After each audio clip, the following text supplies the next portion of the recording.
Luiz Eduardo, uma coisa que chama a atenção aí, de forma preocupante, aí, é a questão desse, para usar o termo aí, o empoderamento das polícias militares, né? E das polícias civis mesmo. Nós tivemos, o Rio tem essa situação terrível aí do crime organizado infiltrado em todos os poros da polícia. São Paulo agora fica nítido isso, e com a posição do secretário de Segurança, o Derrite, que é conhecido como matador, digamos, o policial matador é o primeiro passo para o aliciamento pelo crime organizado, se é que já não foi, né? Como é que você está vendo? De que maneira? Porque, de um lado, o Lewandowski tenta definir regras gerais a partir do Ministério, mas na ponta são os estados que continuam controlando.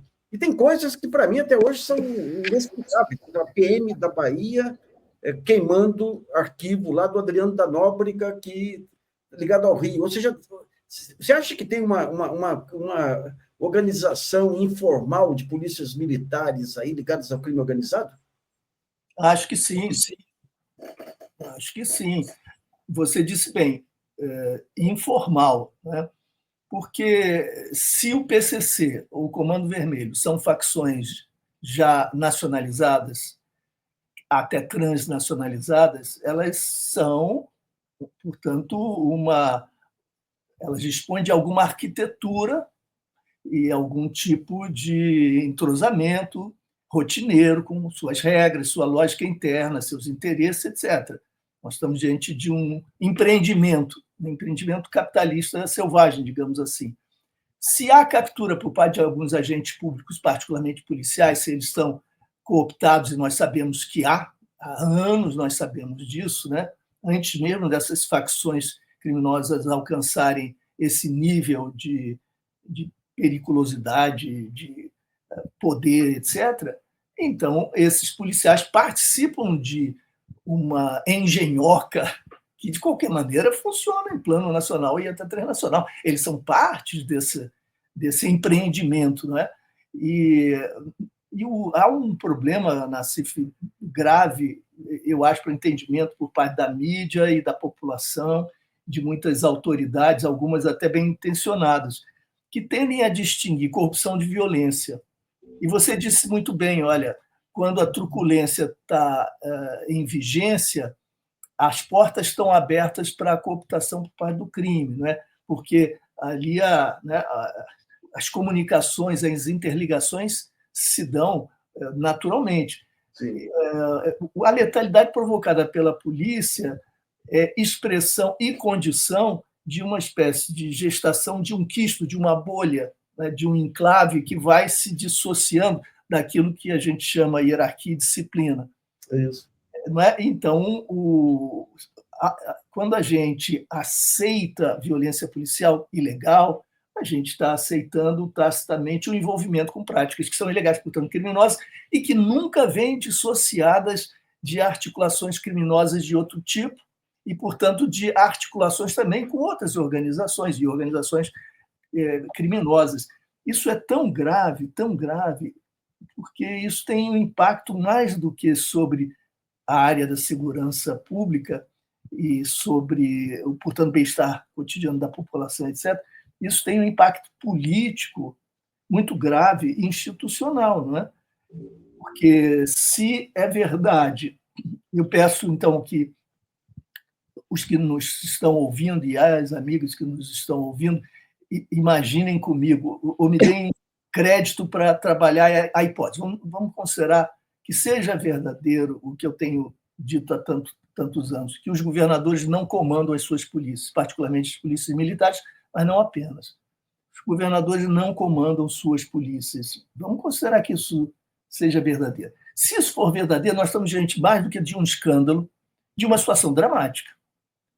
Não é? De uma situação dramática, porque essas instituições, então, se desgarraram dos marcos institucionais, legais, constitucionais. E na República nós não temos mais três poderes, nós temos a emergência de um quisto, de um enclave, né, de uma bolha armada, dissociada de controles, refratária a controles e a orientações políticas e legais. E isso pode gravitar em torno de várias formas de poder, várias lógicas de poder, envolvendo aí milícias, interesses, controle territorial, controle de setores do capital, de uma economia ilegal que cresce, e também de nacos de poder, poder político. E o neofascismo brasileiro bolsonarista, não é distante desse processo, não está distante de tudo isso, porque insufla esse tipo de autonomização por parte das polícias na medida em que preza a violência policial, por exemplo, e até as milícias e suas práticas. Então, nós estamos diante de um risco imenso para isso que nós chamamos democracia, que é tão importante para nós, a despeito de seus limites. Então, se eu tenho razão nisso que digo, embora concorde que haja modificações de Estado para Estado, alterações no tempo, no espaço, o não comandar as polícias não constitui uma mesma e só realidade em todo o país, mas se isso dá o tom, nós estamos diante de um risco muito grave, que não diz respeito à segurança pública, diz respeito à própria estabilidade política institucional, não é verdade? Luiz Duarte, você lembra quando teve aquela rebelião de policiais em Fortaleza? Claro. Em que o pessoal do governo federal foi lá para colocar um lugar ligado aí para pôr lenha na fogueira, senão o Cid Gomes lá arriscar a vida aí para enfrentar esse pessoal, você teria tido a tomada de poder, a tomada da Bastilha de Fortaleza. Exato. Esse é um ótimo exemplo. Não é um único. E é como se nós tivéssemos, então, dupla fonte em alguma medida, de soberania, né? De poder. O poder que emana das urnas da vontade popular, de acordo com os mandamentos constitucionais, que é o poder político. Nós temos o legislativo, que também provém dessa vontade popular, pela mediação das urnas, etc., e o poder judiciário, que se engendra a partir de outras modalidades, digamos, genealógicas, né?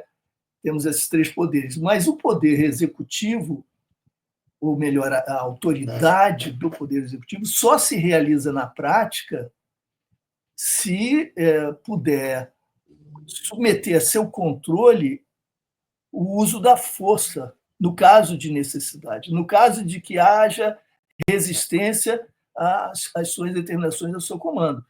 Assim, a autoridade se converte em poder, e há essa mediação dos aparatos coercitivos, para o caso disso ser necessário. Você pode esperar a obediência, mas você tem que contar com a possibilidade de que ela não se dê por todo tipo de mobilização, etc. E o fato é que nós estamos diante de um poder político legítimo, exercido pelo presidente Lula, que está, entretanto, sempre sujeito às reações de forças que não estão inteiramente sob seu controle, não estão sob o controle da autoridade civil, da política. E isso dissocia autoridade e poder e esvazia a autoridade, a debilita.